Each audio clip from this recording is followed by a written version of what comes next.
समय बीत गए, संत पार उतर गए। भजन क्या है? भजन के बिना समय बीतता है तो सब जानते हैं, लेकिन भजन क्या है? भज सेवा धातु से बनना माना जाता है, इसलिए भज का पहला अर्थ है भजन का सेवा। भजन का अर्थ चुनाव भी होता है, चुनाव करना। भजन का अर्थ होता है चिंतन करना।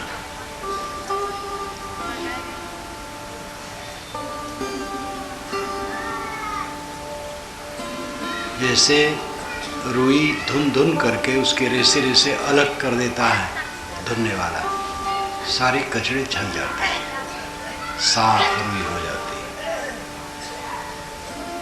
धुनी हुई रुई बहुत अच्छी लगती है।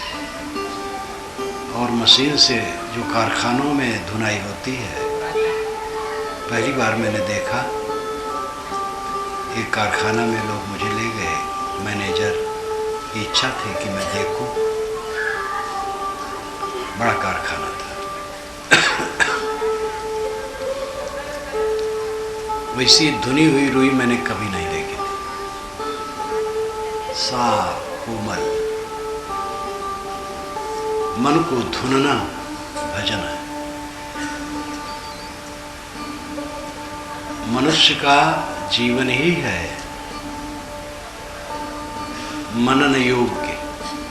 मननात् मनुष्य, मनन करने के कारण से इसका नाम मनुष्य है। लेकिन ये मनन नहीं करता, विलास करता है, चिंता करता है। मनोविलास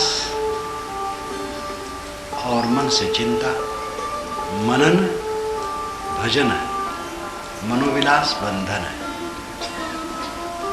एक बूढ़ा जवान होने की कल्पना करता है, मन ही मन में वो जवानी का उपभोग करता है।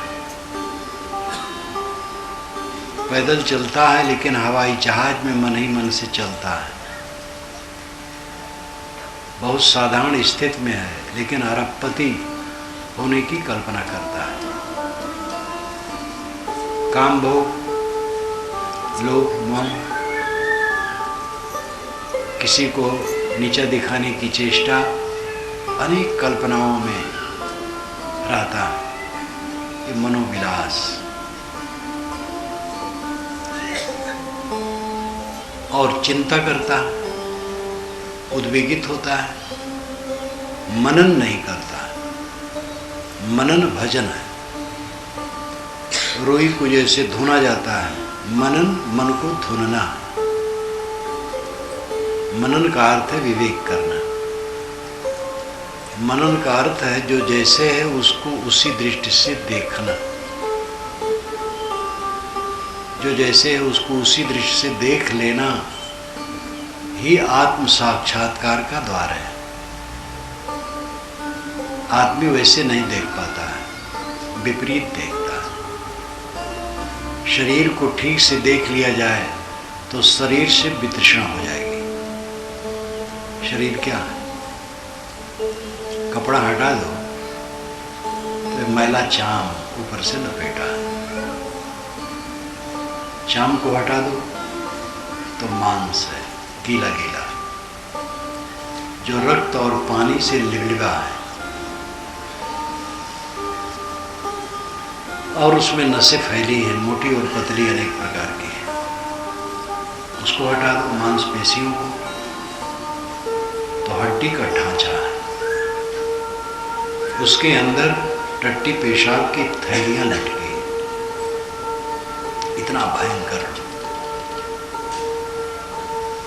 और एक एक रोग व्याधि इसमें अपना स्थान बना करके रहते हैं। मन का उद्वेग है, अशांति है, पीड़ा है। जिस शरीर के प्रति हमारा आकर्षण वो क्या है? ये चिंतन है। शरीर की स्थिति को देखना चिंतन है।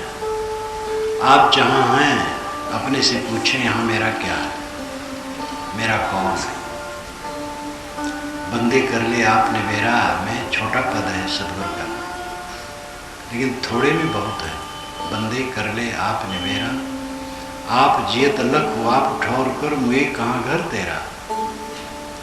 यही अवसर नहीं चेते हो प्राणी अंत कोई नहीं तेरा, काहे कबीर सुनाओ संतो कठिन काल को घेरा। अय बंदे तू अपने आप का छुटकारा कर ले, जीते जीते अपने को लग कि तू कौन है और अपनी स्थित बना, मरने पर तेरा घर कहाँ होगा। ऐसे सुनारे अवसर में नहीं जगा तो अंत में तेरा कोई साथी नहीं होगा। काल का घेरा बड़ा जबरदस्त है, थोड़ी में उन्होंने सब कुछ कह दिया। काम लिया जाए थोड़ी बात से तो जीवन बदल सकता है, काम न लिया जाए तो बड़े बड़े ग्रंथ याद कर लिए जाएं, जहाँ के तहाँ। कितने लोग हैं जो अकेले में बैठ करके अपने से पूछते हैं कि मैं कौन हूँ और मेरा क्या है। आत्मचिंतन कितने लोग करते हैं। यहाँ इतने लोग बैठे हैं, नर और नारी, सुबह शाम मध्याह्न समय निकाल करके कितने लोग आत्मचिंतन करते हैं।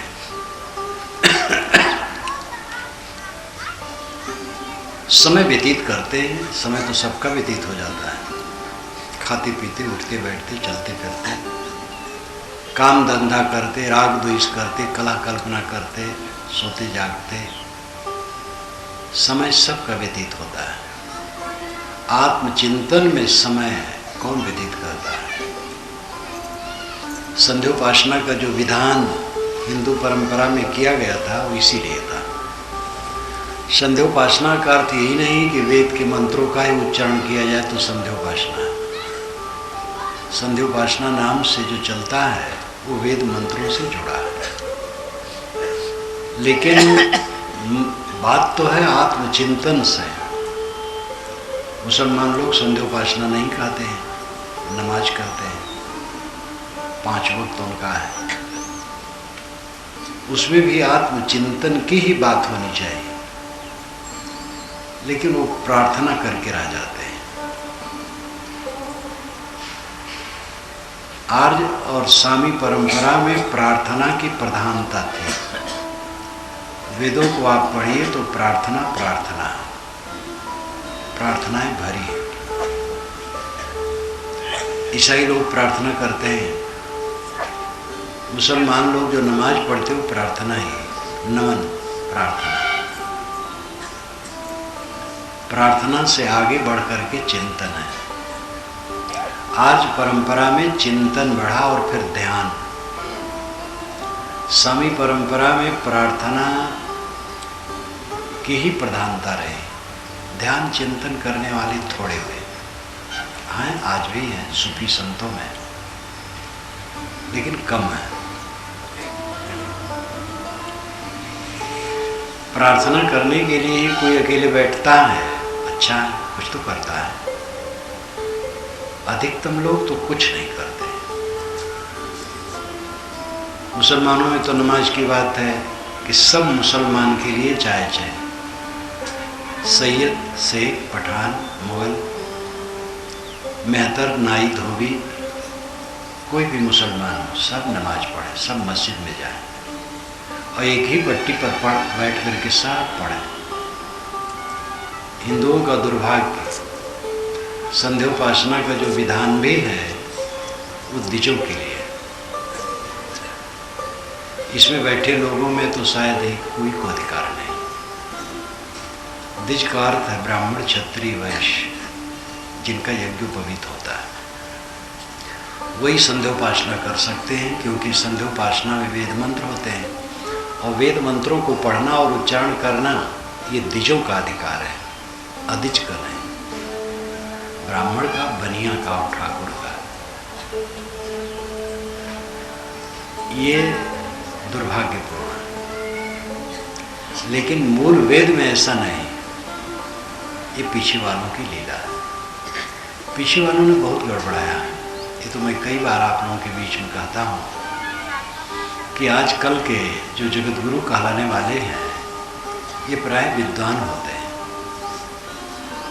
लेकिन कहते हैं वेदों में अधिजों का और स्त्रियों का अधिकार नहीं,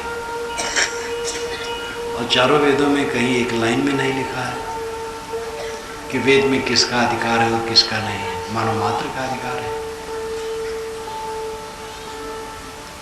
जिसका बैल है वो कहता है हमारा बैल कोढ़िया है, दूसरा कहता है नहीं, जब हल में इसको जोड़ा जाता है तो 1 एकड़ जोत डालता है,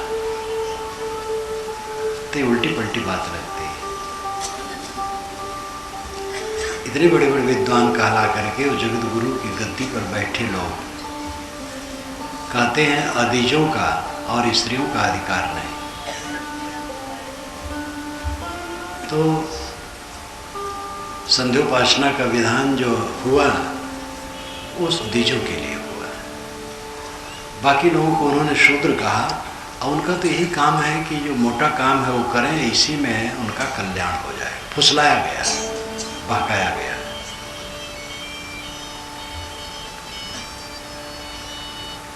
तथ्य यह है सबको संध्योपासना करनी चाहिए।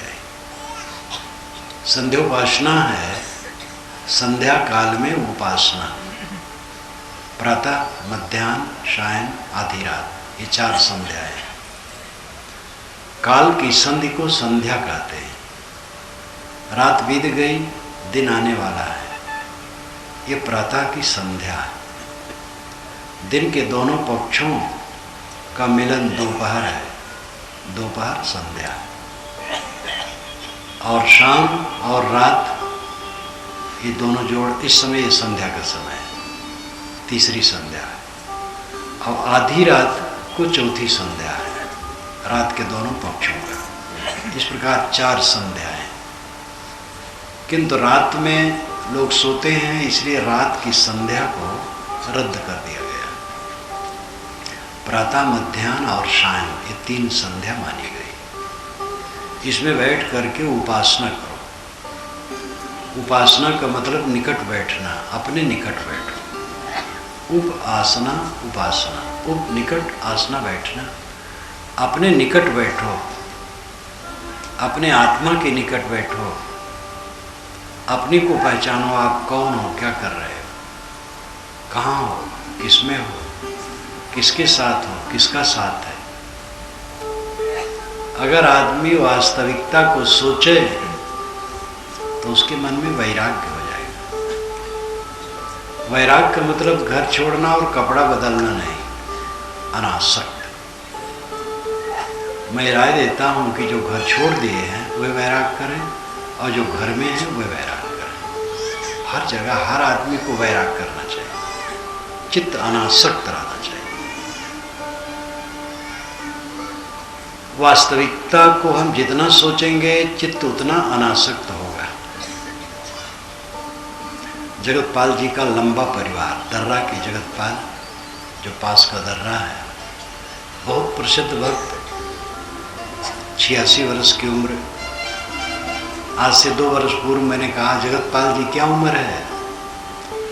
साहब 84 पार कर दो। तो सब समय हंसते रहते थे, विनोदी। कितने बच्चे हैं? हो, उसकी न कहो, ऐसे कहा। अद्भुत, सदैव खुश। उनका घर है, लंबा घर है, लंबा परिवार है, लंबा खेत है, लंबा नाम भी है भक्तों में, लेकिन उनका कुछ नहीं। 3 दिन से उनका कुछ नहीं। कैसा संसार है।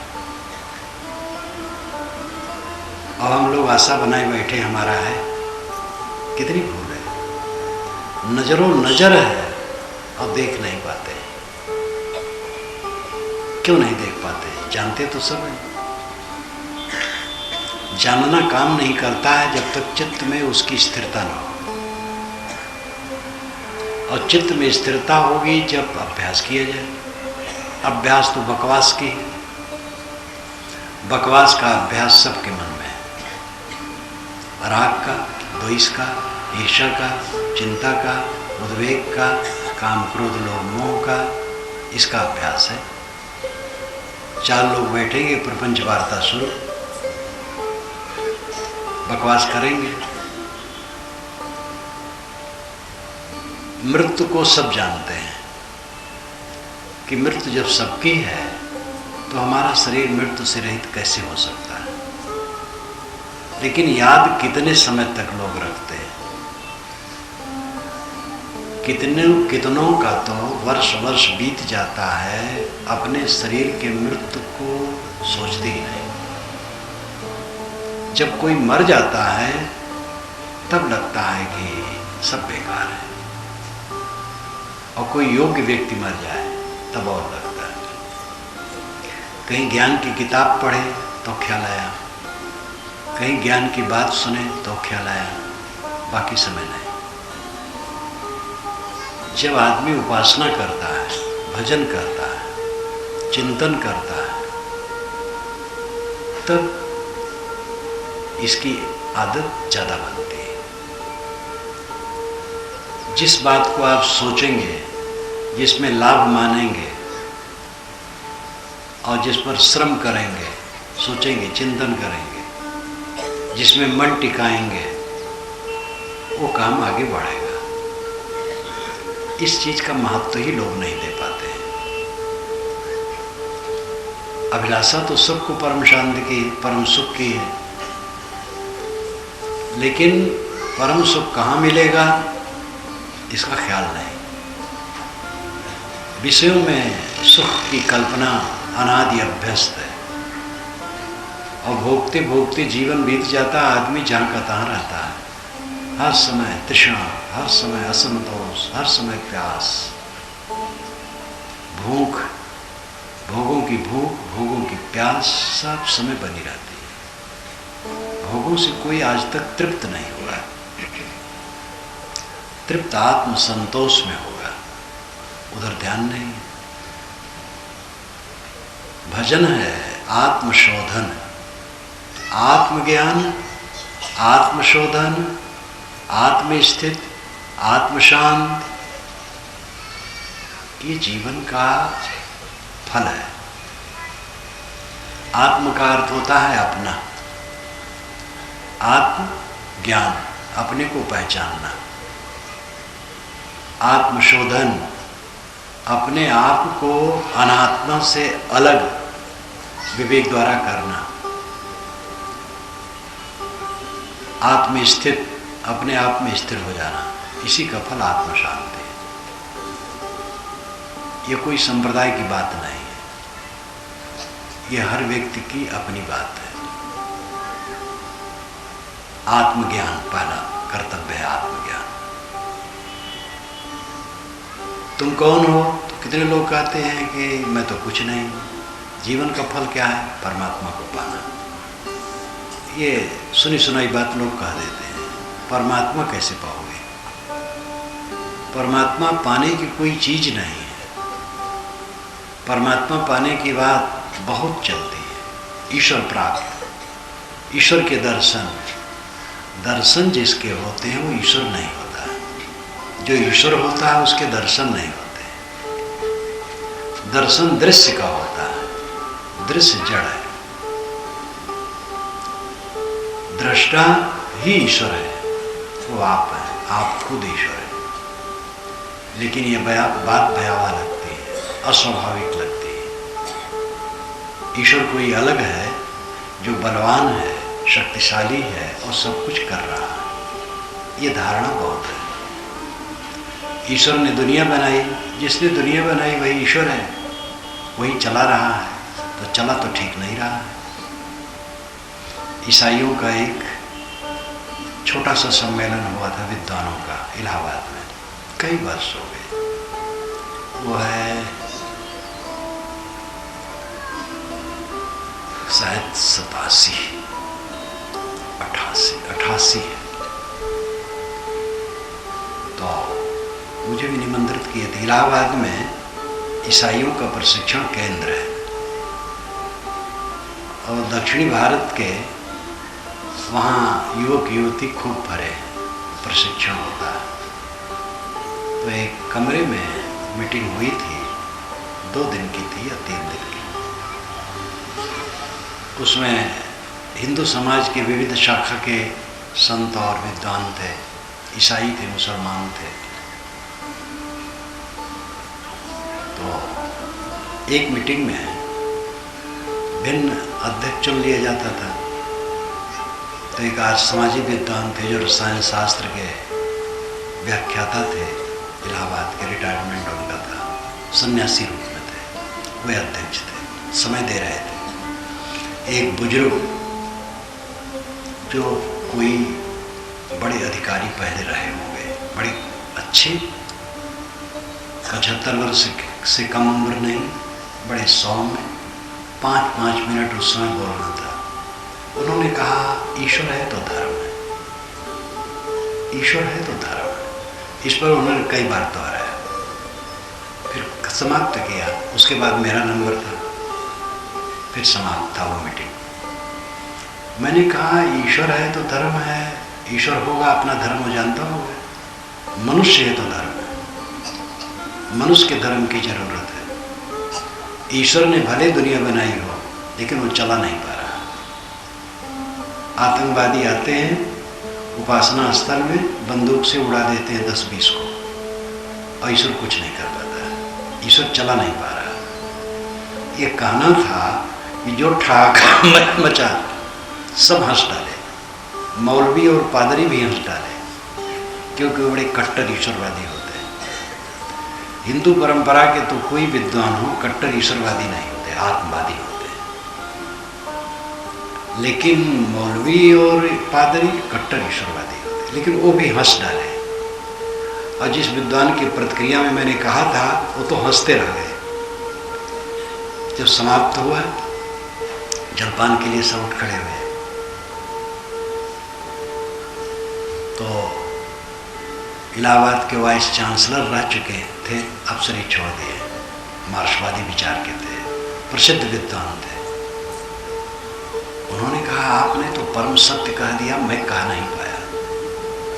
मार्क्सवादी थे, वो तो ईश्वर पर आलोचना अच्छी कर सकते थे। तो मैंने कहा आपको कुछ डर रहा होगा। अगर ईश्वर ने दुनिया बनाई है तो ये मानना पड़ेगा वो अधिक बूढ़ा हो गया। कई जगह देखा जाता है घरों में, जिसने घर बनाया हो, खेत खरीदा हो, सारी संपत्ति इकट्ठी की, खूब बाल बच्चे हो गए हो, लेकिन वो बुढ़ा गया हो 80-90 वर्ष का, तो एक किनारे वो पड़ा रहता है, कोई उससे कुछ बातें नहीं करता है। वो बेचारा कुछ भी राय नहीं दे पाता है, दे तो मानते ही नहीं, सब उसी का किया हुआ है, लेकिन एक तरफ पड़ा रहता है, कोई सुनने वाला नहीं। अगर ईश्वर ने दुनिया बनाई तो हो सकता है बनाया हो, लेकिन इतना बुढ़ा गया है कि एक किनारे पड़ा है, उसकी कोई बात सुन नहीं रहा है। क्योंकि ईश्वरवादी लोग एक दूसरे को नास्तिक कहते रहते हैं, एक दूसरे को काफिर कहते हैं, और एक दूसरे के मंदिर मस्जिद को तोड़ते हैं, एक दूसरे के ईश्वर को गाली देते हैं, कट कहते हैं। वो एक बार थोड़ा आवाज दे करके कह देता कि मैं सबका पिता अकेला एक हूँ, तुम लोग लड़ोगा, तो ठीक हो जाता। कुछ नहीं बोल पा रहा। अगर उसने दुनिया बनाई तो निश्चित वो अत्यंत जर्जर है और कुछ कर नहीं पा रहा। किंतु क्या दुनिया बनी है कहीं से?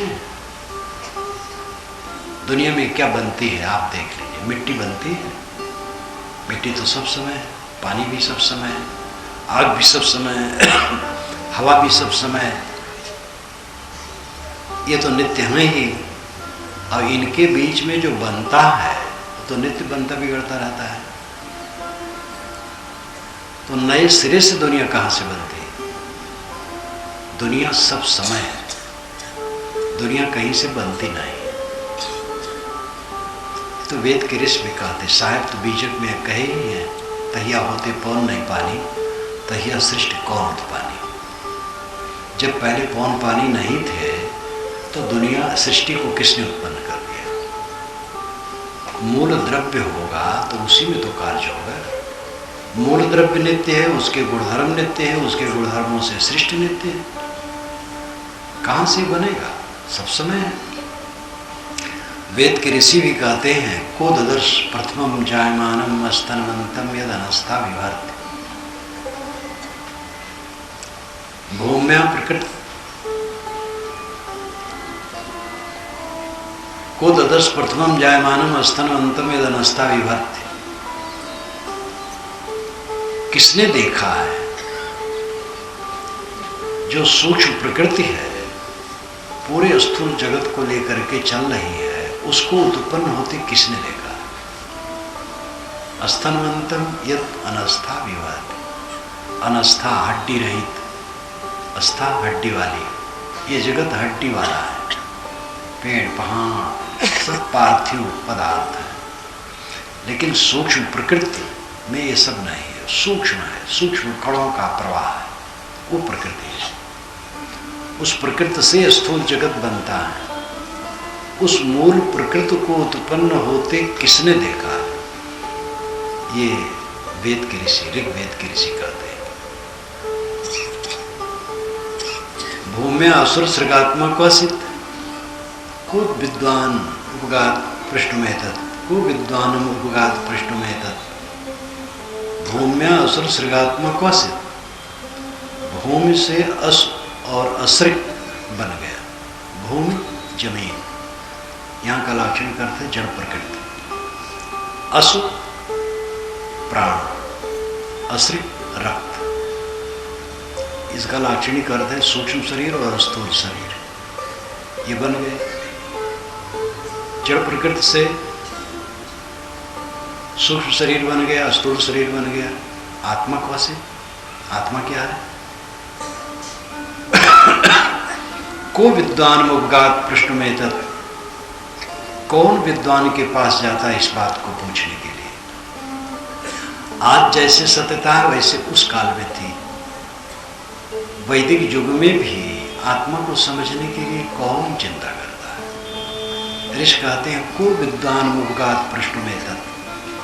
कह विद्वानम उपगात पृष्ठुम एतत्। एतत् इतनी बात पृष्ठुम पूछने के लिए को कह कौन विद्वानम उपगात, विद्वान के पास जाता है। सूक्ष्म प्रकृति जो ये अनंत विश्व ब्रह्मांड को लेकर के निरंतर गतिशील है, उसको उत्पन्न होते किसने देखा है। सूक्ष्म शरीर, स्थूल शरीर जड़ प्रकृति से बन गए, ये तो समझ में आता है, लेकिन आत्मा वो तो जड़ से नहीं बन सकता। उस आत्मा के विषय में कौन पूछने वाला है, किसको परी। आज जैसे मना है वैसे पहले भी था। आज जैसे अच्छा बुरा है वैसे पहले भी था। पहले का जमाना दूध का धोया था, आज खराब है, आगे और खराब आएगा, ऐसा कुछ नहीं। सब समय वही संसार है। आज भी जो अपना कल्याण करना चाहे उसके लिए सतयुग है। तो ऋषि कहते हैं कि किसने देखा है मूल प्रकृति को उत्पन्न होते। जगत नित्य है। ईश्वर की अवधारणा मनुष्य के आत्मबोध के अभाव का फल है। जिसे आत्मबोध हो जाएगा अलग ईश्वर की कल्पना नहीं करेगा। इसीलिए वैदिक ऋषियों ने अहम ब्रह्मास्मि कहा, मैं ब्रह्म हूं। तत्त्वमस वह तू है। अयम आत्मा ब्रह्म, यह आत्मा ब्रह्म है। प्रज्ञानम ब्रह्म, ज्ञान ब्रह्म है। और इसका असर सगुण उपासकों में भी है। सगुण उपासक की किसी पुस्तक में देखो तो बात समय से आ जाती है कि हृदय निवासी वो है। प्रकृति पार प्रभु सब और वासी, गोस्वामी जी कहते हैं। प्रकृति पार प्रभु सब और वासी। प्रभु प्रकृति से परे है और सबके दिल में बैठा है। अब आप सोचिए, आपका भी दिल है, तो उसमें दो बैठे हैं कि एक बैठा है? अपने आप में अनुभव कीजिए कि इसमें दो दृष्टा है कि एक दृष्टा है? एक दृष्टा है जो आप है। आपके अलावा भी कोई दृष्टा उसमें भगवान अलग से बैठा है? तो जो प्रकृति पार है और सबके उर्वे बसा है वो ये जीव ही है। इसी को ब्रह्म परमात्मा कहते हैं। आत्मबोध पंडित महात्मा लोग चिंतन नहीं करते हैं, ज़्यादातर तो सस्ता नुस्खा बांटने में लगे रहते हैं। भगवान, एक भगवान जबरदस्त बना लेते हैं, उसको खुश कर दो, उसका नाम ले लो, उसको लड्डू चढ़ा दो, तो सब फल आपको दे देगा, दूध पूत दे देगा और मोक्ष भी दे देगा। ये रास्ता बहुत सरल है और इसमें लोगों को फुसलाया अच्छा जा सकता है। त्याग वो करने की कोई ज़रूरत नहीं, भगवान का नाम लो, सब काम हो जाएगा। और इसमें बहुत सस्ते सस्ते नुस्खे बने, ये भटकाव है। घट घट में वही साईं बसत है, यही वास्तविकता है।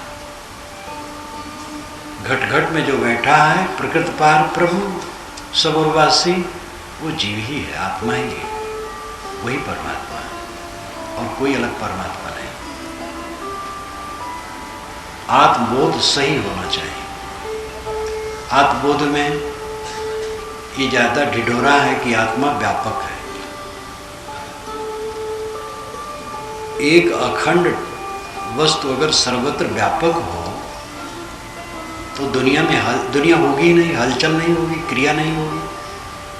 एक वस्तु हो और ठोस हो, अखंड हो और सब जगह हो, तो गमनागमन कैसे होगा, क्रिया कैसे होगी?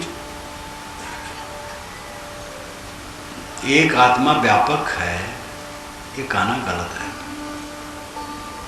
आत्मा एक नहीं है, अनेक है। देखो इतने लोग बैठे हैं, उपदेष्टा और उपदेश सुनने वाला दोनों एक कैसे है? एक है का मतलब है सभी आत्माओं के गुण एक है, क्वांटिटी और क्वालिटी। क्वालिटी में एक है, क्वांटिटी में एक नहीं है, संख्या में अनेक है। लेकिन भावुकता में लोग बहते हैं। आत्मा एक है और व्यापक है। व्यापक शब्द महिमा परक है। व्यापक मतलब महान है, आत्मा महान है। श्रुत में कहा गया अड़ो रड़ियाम महतु महियान, वो अणु से अणु है और महान से महान है। स्वरूप से अत्यंत सूक्ष्म है लेकिन शक्ति से अत्यंत बलवान है। सारा ज्ञान विज्ञान किसका है? लोग कहते हैं मनुष्य अल्पज्ञ, अल्पज्ञ, बहुज्ञ और सर्वज्ञ, ये तीन बातें हैं। अल्पज्ञ और बहुज्ञ होते हैं, सर्वज्ञ की केवल कल्पना है। अल्पज्ञ जो कम जाने और सर्व और बहुज्ञ जो ज़्यादा जाने, इसमें भी कई श्रेणियां हो जाएंगी। और सर्वज्ञ का अर्थ है जो सब कुछ जाने, तो उसकी कल्पना है। ईश्वर है जो सर्वज्ञ, सब कुछ जानता है। ईश्वर के विषय में हमारी कल्पना है कि ईश्वर हर जगह है और सब कुछ जानता है और कुछ भी कर सकता है। सर्वज्ञ है, सर्वशक्तिमान है, सर्वत्र व्याप्त है। और ये कल्पना बड़ी सुंदर है। ये कल्पना इसलिए है कि हमें दुख न हो, क्योंकि हर जगह वो है, वो गलत होने ही नहीं देगा, लेकिन गलत होता है। गत वर्ष में बंबई में रेलवे में विस्फोट कई जगह एक ही दिन हुआ, निरपराध लोग मारे गए। और खाली बंबई बात नहीं है, रोज रोज तो होता है दुनिया में अत्याचार, दुराचार, हत्या, कुकर्म। जहाँ ये सब होता है वहाँ वो है और जानता है कि ये होने वाला है और रोक सकता है, लेकिन रोक नहीं पाता। तो उस पर कोई प्रतिबंध लगा हुआ है, अब आज तक वो प्रतिबंध हटा नहीं, तो उससे क्या आशा की जाए? तो ये सुंदर कल्पना है, तथ्य नहीं। तथ्य यह है कि सर्वत्र नियम है, जो करोगे वो भरोगे। कोई रोकने वाला नहीं, कोई संभालने वाला नहीं, खुद को संभालना होगा। परमात्मा हर आत्मा है, व्यापक कोई वस्तु दुनिया में नहीं है, सब अलग अलग है। व्यापक महिमा परक शब्द है। सर्वज्ञ कोई नहीं, सर्वज्ञ का आंशिक अर्थ हो सकता है। जैसे साइकिल बनाने में कोई निपुण है तो साइकिल बनाने में वो सर्वज्ञ है, ये कह दिया जा सकता है। अपने विषय में सर्वज्ञ कह दिया जा सकता है। लेकिन सर्वथा सर्वज्ञ कोई नहीं है।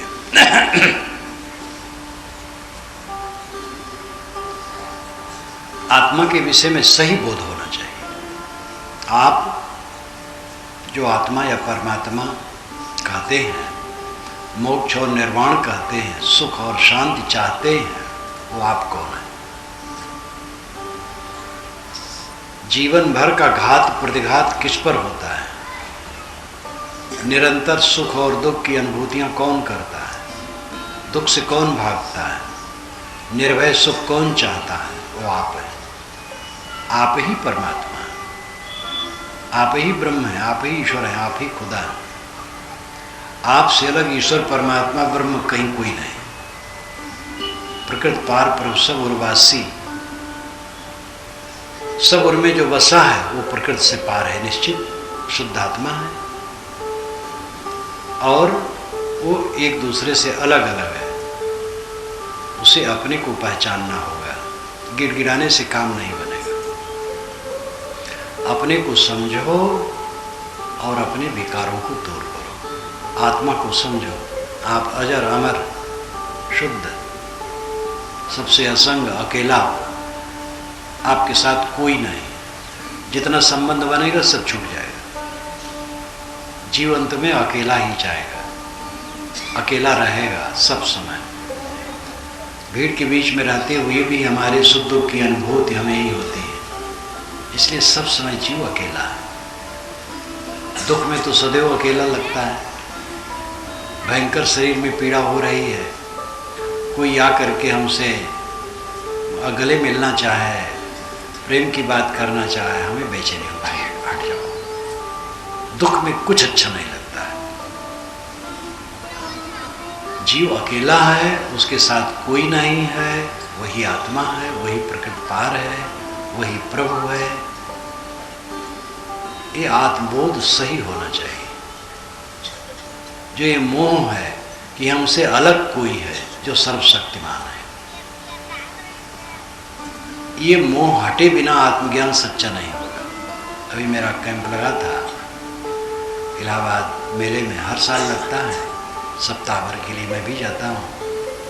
तो एक पंडित जी बहुत समझदार, योग मेरी उम्र के थे, बम्बई से गए थे, वहीं उनका घर है, लेकिन बम्बई में उनका बड़ा व्यापार चलता है।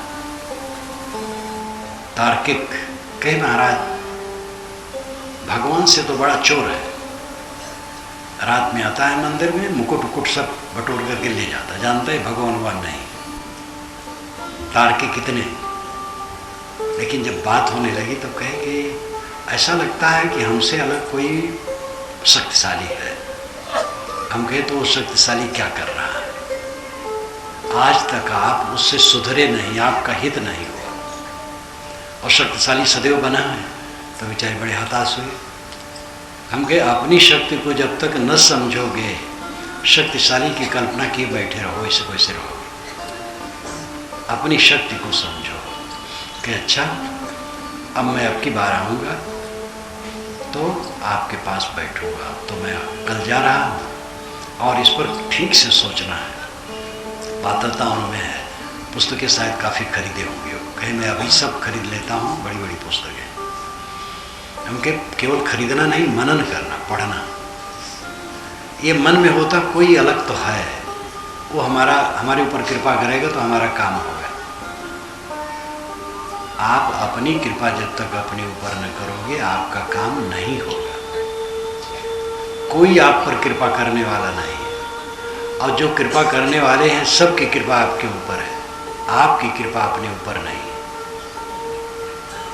अपनी कृपा अपने ऊपर करो, तो आत्मबोध पक्का होना चाहिए। जब तक परोक्ष का भ्रम न कटेगा अपरोक्ष ज्ञान नहीं होगा। प्रत्यक्ष, परोक्ष, अपरोक्ष 3 बातें। प्रत्यक्ष है 5 विषय जो स्थूल जगत दिखाई देता है।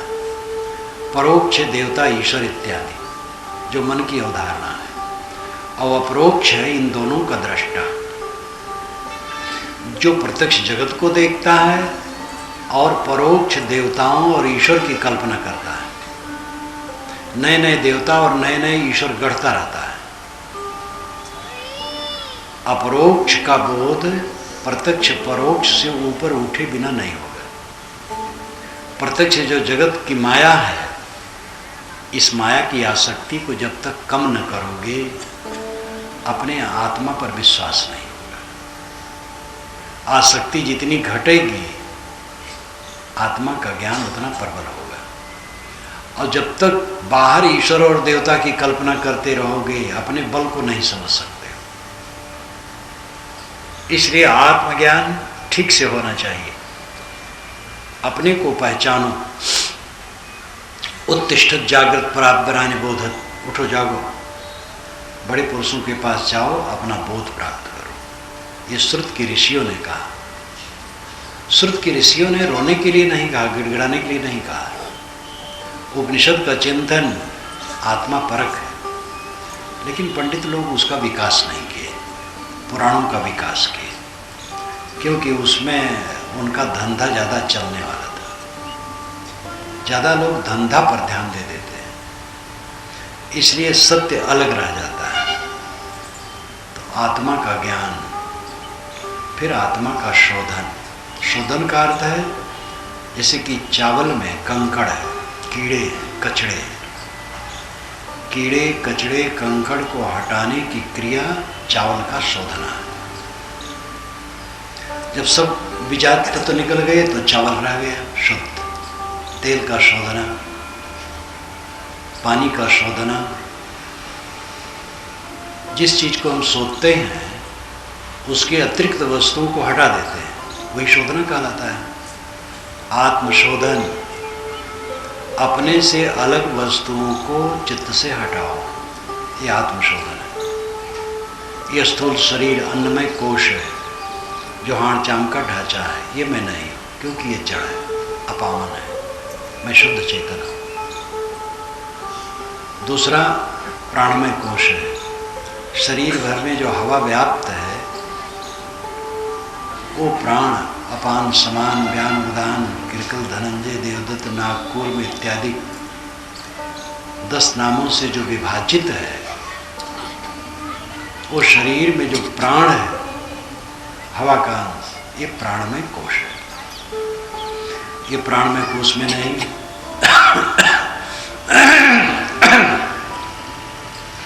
सुसुप्ति अवस्था में प्राण बड़ी जोरों से चलते हैं, लेकिन ज्ञान कुछ नहीं रहता है। प्राण ज्ञान स्वरूप नहीं है, प्राण तो हवा का अंश है। मैं प्राण नहीं, प्राण में कोश नहीं। तीसरा है मनोमय कोश, जो उससे भी सूक्ष्म है। स्मृतियों का जितना कुछ बंडल है वो मनोमय कोश है। स्मृतियों, यादगिरियों, जो याद होता है वो सब का समुच्चय ये मनोमय कोश है। ये भी मैं नहीं। देख सुन भोग करके इसकी रिकॉर्डिंग हुई है, ये मेरा स्वरूप नहीं है। जो ख्याल होता है वो मेरा आत्मा नहीं है। तो दृश्य का स्मरण है। चौथा है विज्ञानमय कोश। विज्ञानमय कोश बुद्धि का प्रकाश। बुद्धि का प्रकाश कम बेश है, कोई ज़्यादा तीव्र बुद्धि का है, कोई मंद बुद्धि का है, लेकिन वह भी मैं नहीं। सारा संग्रहित ज्ञान अस्मृत दोष आए तो भूल जाता है। महापंडित राहुल सांकृत्यायन 33 भाषाओं का ज्ञाता, दुनिया में अधिक देशों में भ्रमण करने वाला, 100 से अधिक पुस्तकों का लेखक, जब उसको अस्मृत भ्रंश दोष हुआ तो कुछ नहीं जानता था। एक बार कांपते हुए दिल्ली में अपने मित्र का हाथ पकड़ करके उठा और कहा कि मैं पढ़ा लिखा आदमी हूँ। भिक्ष धर्म रक्षित जो काशी सारनाथ के महाबोधि सभा के अध्यक्ष थे और प्रिंसिपल थे उस हाई स्कूल के, हाई स्कूल या कॉलेज है, उसके प्रिंसिपल थे। उन्होंने मुझे बताया कि अगर राहुल जी जाते तो उनको फिर से काखा गाखा पढ़ाना पड़ता, लेकिन जी ये नहीं, मर गए। सारी स्मृतियां और ज्ञान का सारा बंडल ये भी अर्जित है, औपाधिक है। मूलतः आप ज्ञान स्वरूप हैं, लेकिन ज्ञान का जितना खजाना इकट्ठा किए हैं वो उपाधि से संबंध रखता है। उपाधि नाम संबंध देह मन बुद्धि से, वो सब अर्जित है, वही मैं नहीं। कोई विवेकवान ये नहीं मानता मैं ज्ञानी हूँ, बहुत बड़ा विद्वान। ये बहुत बड़ा विद्वान होना औपाधिक है, देह संबंध में है। और आनंदमय कोश, पांचवा कोश, अनुकूलता मिलने पर सुख की अनुभूति होती है। अनुकूल प्राणी, अनुकूल पदार्थ, अनुकूल परिस्थिति जब मिलते हैं तो सुख की अनुभूति होती है। ये आनंदमय कोश का लक्षण है। ये भी मैं नहीं। अनुकूलता आई, प्रतिकूलता आ जाती है, वो भी स्थिर नहीं है। ना मैं प्राणमय कोश, न मैं अन्नमय कोश हूँ, न प्राणमय कोश हूँ, न मनोमय कोश हूँ, न विज्ञानमय कोश हूँ, न आनंदमय कोश हूँ। और इन्हीं कोशों में जीव लिपटा रहता है। पहले तो स्थूल शरीर ही को अपने माना रहता है, मैं स्थूल शरीर हूँ, ये आँखें मेरी हैं, ये दंतपंक्त मेरी है, ये गोरा और सांवला चाम मेरा है, देह बुद्धि बनी रहती है। फिर प्राण में अहंकार, सांस में अहंकार, फिर मन में अहंकार, मान्यताओं में अहंकार, फिर ज्ञान अर्जित ज्ञान में अहंकार, फिर अनुकूलता के सुख में अहम का अहंकार। इस प्रकार जीव इसमें लिपटा रहता है, इसीलिए सुखी दुखी होता रहता है। सुखी क्या? दो दुखों के अंतराल को सुख कहते हैं। सुख कुछ नहीं है, एक दुख बीत गया है, दूसरा दुख नहीं आया, बस सुख। और सुख क्या है? हरदम दुख तो भोग रहा है। जैगी सभ्य और आवट्य ऋषि की कथा आती है काल्पनिक। ये सांख्य परंपरा के दोनों ऋषि थे। उनके विषय में बातों को समझाने के लिए पंडितों ने कल्पना कर दी। जैगी सभ्य उच्च ऋषि थे और आवट्य उनके पीछे थे। दोनों से मुलाकात हुई तो कहा जाता है जैगी सभ्य ऋषि को 10 सर्गों में जितनी जिंदगी उन्हें मिली थी सबकी याद हो गई थी। 10 सर्गों में एक सर्ग एक ब्रह्मा की आयु है। ऐसे 10 ब्रह्मा के जीवन काल की जितने जन्म उनके थे सब की याद हो गई थी। और ब्रह्मा की जिंदगी कितनी लंबी होती है, इसको थोड़ी वानगी ले लीजिए। हम लोगों के 4 अरब 32 करोड़ वर्ष जब बीतते हैं तो ब्रह्मा का दिन होता है, अब इतने की रात है। तो 8 अरब 64 करोड़ वर्ष हम लोगों के उनके 24 घंटे हैं। ऐसे 30-24 घंटे का महीना और 12 महीना का वर्ष और 100 वर्ष की आयु, ये इतना एक ब्रह्मा की आयु होती है। ऐसे 10 ब्रह्माओं के आयु पर्यंत जैगी सभ्य जहाँ जहाँ देह धरे थे सब की याद हो गई। तो आवट्य ने कहा भगवान इतने लंबे अंतराल में आपको सब याद है, सुख ज़्यादा मिला कि दुख ज़्यादा मिला? जैगी सभ्य ने कहा केवल दुख मिला, सुख कहीं मिला ही नहीं। तो कहे महाराज संतोष जो परम सुख है उसको भी आप दुख में ठेल दिए। तो कहे देखो तृष्णा का दुख है इसलिए संतोष सुख है, तृष्णा न हो तो संतोष की भी जरूरत नहीं। ये बात कितनी खरी है। श्री काशी साहब की बात याद आती है कि सुख स्वरूप जीव नहीं जाना। जीव के स्वरूप में कोई सुख नहीं है, दुख नहीं है, सुख नहीं है। दुख सुख से परे परम पद है।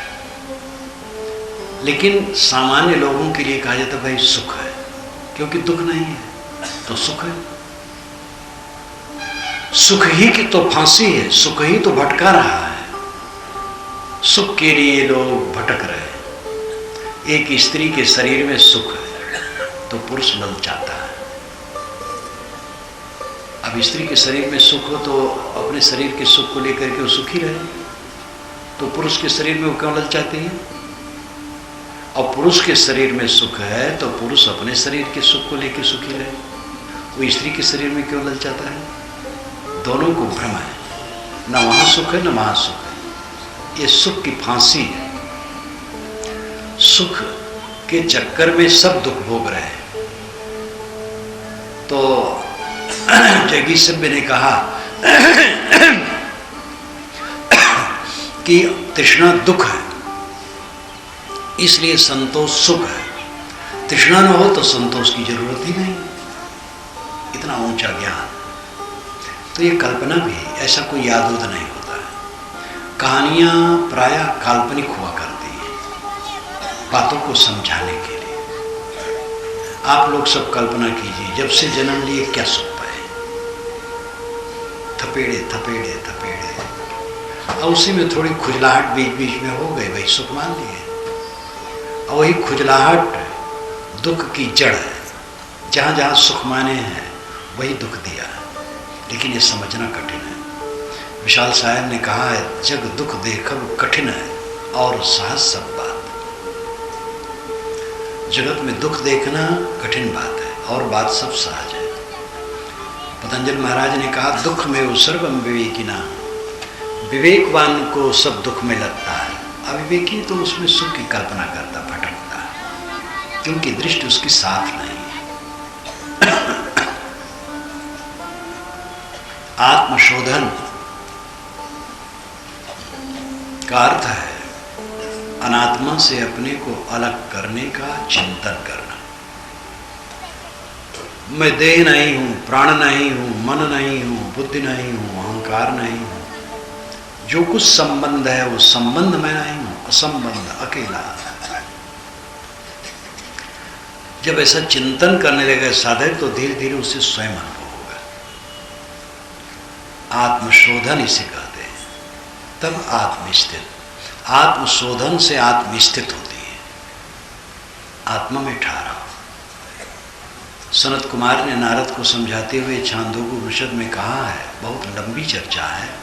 अंत में जो अंश है गद्यात्मक मंत्र है वो, और अंत का वो अंश है आहार शुद्ध हो, सत्य शुद्धि, सत्य शुद्ध हो, ध्रुवा स्मृति, अस्मृत लंबी सर्वग्रंथि नाम विप्रमोक्ष। आहार के शुद्ध होने से सत्य शुद्ध होता है, सत्य शुद्ध होने से चित्त स्थिर होता है, और स्थिरता से सारी गांठें कट जाती हैं। आहार का अर्थ है जो कुछ हम आहरण करें। आहरण का अर्थ है खींचना, लेना। आँख से रूप, नाक से गंध, कान से शब्द, जीभ से रस, चाम से स्पर्श, मन से संकल्प विकल्प। इन सब का हम आहरण करते हैं, खींचते हैं, ग्रहण करते हैं, इसलिए आहार है। शब्द स्पर्श रूप रस गंध और संकल्प विकल्प, ये आहार है। ऋषि कहते हैं आहार शुद्ध हो, जब ये शुद्ध हो जाते हैं, जब हम ठीक देखते हैं, ठीक सुनते हैं, ठीक सूंघते हैं, ठीक चीखते हैं, ठीक छूते हैं, ठीक सोचते हैं, तब सत्व, सत्व का अर्थ है अंतःकरण, दिल, तो साफ हो जाता है, मलिनता नहीं रहती। सत्य शुद्ध हो, जब सत्य शुद्ध हुआ, चित्त शुद्ध हुआ, तो ध्रुवा स्मृति, स्मृत ध्रुवा हो गई, यानी चित्त स्थिर हो गया, सुबस हो गया। तब सर्व ग्रंथि नाम विप्रमोक्ष, सभी ग्रंथियां कट गई। विप्रमोक्ष कट जाना, पूरी तरह से कट जाना। ग्रंथियां हैं मानसिक विकार, क्रोध, काम, लोभ, मोह, राग, द्वेष, चिंता, उद्वेग, चिपकाहट जगत से ये ग्रंथियां कट जाती हैं बिल्कुल आपके सिद्धांत के अनुसार, पारक सिद्धांत के अनुसार।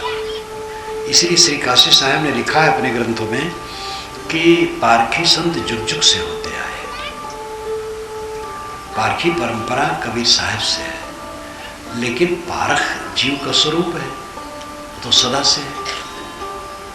यास मुनि ने निरुक्ति में वेद मंत्रों का भाष्य करते हुए ये चर्चा की है। यास मुनि ईसा से 800 वर्ष पहले हुए हैं, आज से 2800 वर्ष पूर्व यास मुनि हुए हैं। वेद को समझने के लिए उनका निरुक्त बहुत महत्वपूर्ण पुस्तक है।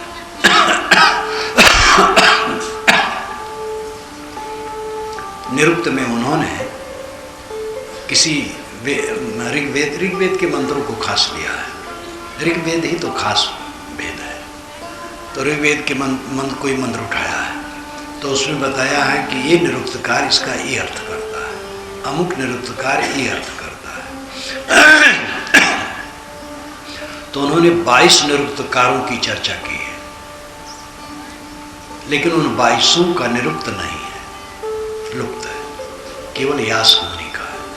यास मुनि के निरुक्त से ही उन 22 का पता चलता है। और उसी में उन्होंने जगह जगह कहा है कि आत्मवादी इसका ये अर्थ मानते हैं। तो आत्मवादी का जो अर्थ उन्होंने दिया है बिल्कुल पारक सिद्धांत के अनुसार। तो सब समय पारखी थे, परखने जीव पारखी है, जीव का स्वरूप ही पारक है। और आत्मशोधन कभी कोई कर सकता है, इसमें पारक सिद्धांत की तौहीनी नहीं, व्यापकता है। सब समय जीव का स्वरूप ही पारक है। निष्पक्ष हो जाए बस पारखी पूरा हो जाए। पक्ष पकड़े रहता है इसलिए उल्टा सीधा मानता रहता है। और पारखी का लक्षण है निष्पक्ष रहना, कहीं से पक्षपात न करना। तो आत्मस्थित, आत्मबोध, आत्मशोध, आत्मस्थित, फिर आत्मशांति, ये जीवन का लक्ष्य है। अपने को पहचानो, परमात्मा को नहीं। अपने को पाओ, परमात्मा को नहीं। हाँ, जब अपने को पा जाओगे तो समझ जाओगे परमात्मा को पा गया, मोक्ष को पा गया, खुदा को पा गया, निर्वाण को पा गया। जितने पारमार्थिक शब्द बड़े बड़े हैं उन सब की चरितार्थता आपके सत्व में, आपके आत्मा में।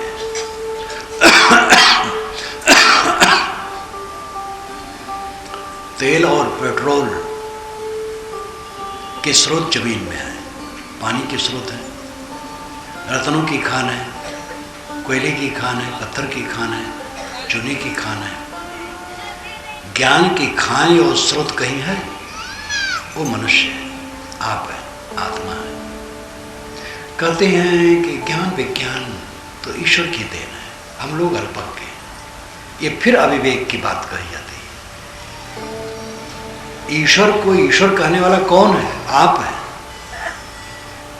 आपने ईश्वर की कल्पना की है, आपने देवताओं की कल्पना की है, आपने अनेक ईश्वरों को और देवताओं को गढ़ा है। आप ईश्वरों के ईश्वर हैं, देवताओं के देवता हैं, ब्रह्म के ब्रह्म हैं, परमात्मा के परमात्मा हैं। अपनी सत्ता और महत्ता को समझो। कर बहियां बला अपनी छाड़ वीरानी आस, आपन आस कीजे बहु तेरा, काहुल मर्म पावल हरि केरा। परोक्ष हरि का मर्म कोई नहीं जाना, अपनी आशा करो, अपना भरोसा करो, अपने को पहचानो। ये मानव जीवन की सफलता है, आत्मबोध, आत्मशोध, आत्मस्थित, आत्मशांति में। आजकल में देखते देखते सब खो जाएगा। देखो साथी मित्र सब चले जा रहे हैं। इस समय हमारे दो भक्तों की याद आती है, गुलाब सिंह की और जगतपाल की। ये दोनों वरिष्ठ भक्त थे हमारे, चले गए। अब उनका कुछ नहीं। अगर वे जन्म लें उसी दर्रा में और जगतपाल जन्म ले करके थोड़ा बड़े हो करके जाएं घर में, तो घर वाले डांटेंगे, कहाँ तुम आ गए, हटो यहाँ से।